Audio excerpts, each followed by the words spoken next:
China continues to acquire Russian jets, though this is largely in order to acquire technologies in the latest versions of the flanker, the Su-35. China acquired these aircraft in December 2015. Supposedly, the primary item of interest is the improved engines in these aircraft, following China's failure to get a license to produce that specific part and its own difficulties in producing clones of the original Su-27 SK engines for the J-11. The Sukhoi Su-27 flanker was never planned to export it when it was originally developed, unlike its lighter cousin, the MiG-29.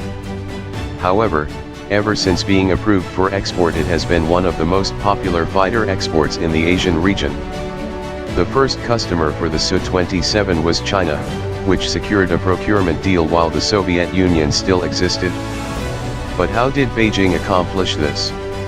The beginning of the Su-27's export success began with the Sino-Soviet thaw in 1989. During Gorbachev's visit to China in May 1989, motions were made to reopen Sino-Soviet military trade.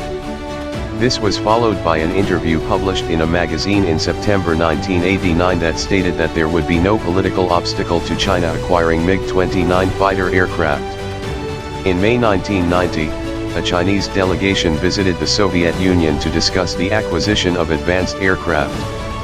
This delegation saw demonstrations of the MiG-29, Su-27, and various helicopters. The Soviet handlers attempted to push the MiG-29 onto the Chinese delegation, pointing at the long history of Chinese adoption and adaptation of MiG aircraft. However, after seeing the demonstrations, the Chinese delegation wanted the Su-27.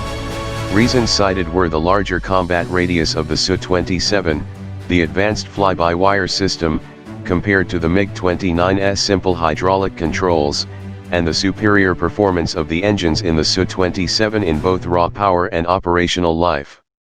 This would provide the best platform on which future upgrades could be built, a modern base on which the next generation of Chinese tactical aircraft would draw from.